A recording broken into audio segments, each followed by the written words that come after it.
Memang kita melihat dari sisi makna dan manfaat, presidensi G20 itu dari 2 sisi. Satu dari sisi, ekonomi global atau politik global. Yang kedua dari sisi domestik. Dalam konteks, ekonomi global, kita melihat sebagai presidensi, ini kepemimpinan Indonesia mendapatkan diskresi untuk mengatur agenda-agenda ekonomi, global dan juga memberikan penekanan bagaimana agenda-agenda itu bermanfaat bagi negara-negara berkembang khususnya ataupun negara-negara miskin. Nah, di sini proses pengaturan agenda global itu memperlihatkan bahwa kepemimpinan Indonesia di dalam presidensi G20 itu diakui. Yang kedua, dari sisi diplomasi, kita juga sebagai penjembatan terhadap konsensus global. Kita tahu sekarang ini ekonomi global mengalami berbagai fluktuasi. Ada inflasi di negara-negara maju. Ada rencana pemulihan ekonomi yang dipercepat. Ada juga kesulitan utang bagi negara-negara berkembang dan negara-negara miskin. Nah, konteks pemulihan ekonomi global yang dikaitkan dengan kebijakan domestik masing-masing negara tentunya akan berbeda-beda. Di sini Indonesia sebagai presidensi akan menjembatani konsensus global agar pemulihan ekonomi secara keseluruhan itu tidak boleh dikatakan tidak balap-balapan. Jadi negara maju memberikan komunikasi yang baik terhadap proses pemulihan ekonominya pada saat kebijakan domestiknya menginginkan misalnya menaikkan tingkat bunga, tentunya negara-negara berkembang dan negara-negara miskin harus mengantisipasi. Proses inilah yang kita lakukan pembahasan dan juga agar tercapai konsensus yang luas secara global, maka Indonesia menengahi dengan memberikan sentuhan agenda-agenda apa saja yang perlu dibahas di dalam untuk mengatur kesepakatan tadi.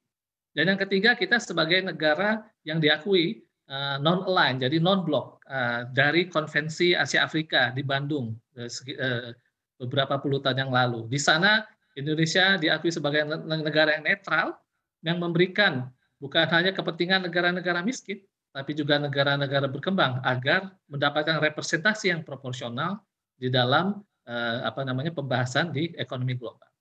Dari sisi domestik, Mbak Neke, ada dua hal.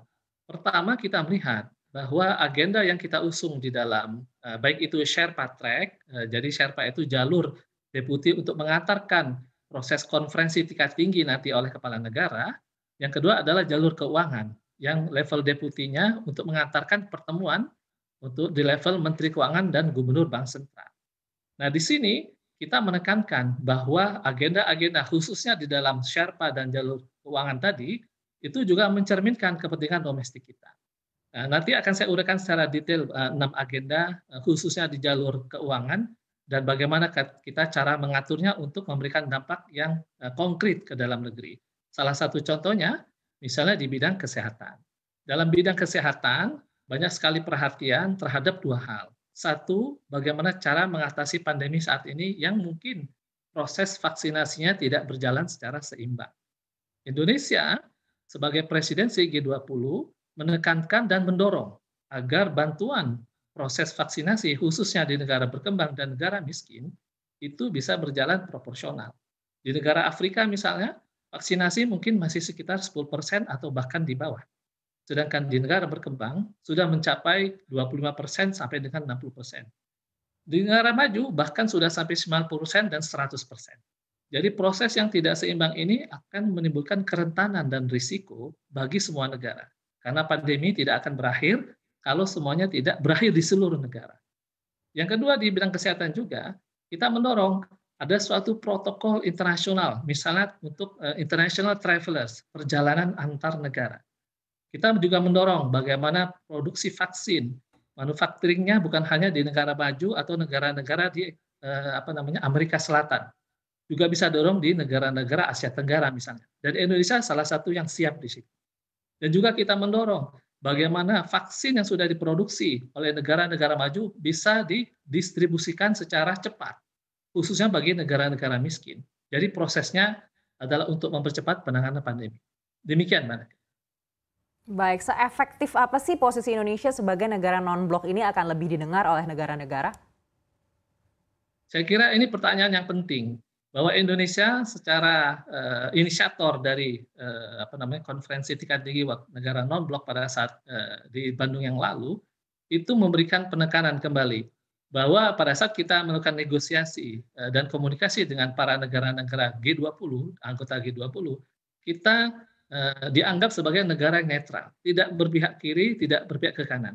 Sehingga misalnya ada satu contoh agenda yang paling banyak debatnya misalnya terkait dengan perubahan iklim. Ini akan ada kontestasi yang tajam antara negara berkembang, negara miskin dari satu sisi, dan juga negara maju. Negara maju menginginkan proses adaptasi dan mitigasi terhadap perubahan iklim yang sedemikian cepat. Karena apa? Karena mereka sudah siap untuk menuju kepada transisi ekonomi hijau, kepada sumber energi yang renewable. Sedangkan negara-negara berkembang atau negara miskin belum siap. Sehingga Indonesia memperkenalkan suatu platform atau satu konsep yang namanya adil dan terjangkau. Jadi proses menuju transisi ekonomi hijau seharusnya mempertimbangkan kondisi pembangunan di masing-masing negara, kita sebut dengan adil. Sedangkan terjangkau pada saat kita menuju transisi ekonomi hijau, contohnya pembangkit tenaga listrik dari batu bara, menuju pembangkit tenaga listrik dari geotermal misalnya, atau tenaga matahari. Tentunya membutuhkan investasi. Jangan sampai proses transisi mengakibatkan biaya energi yang mahal.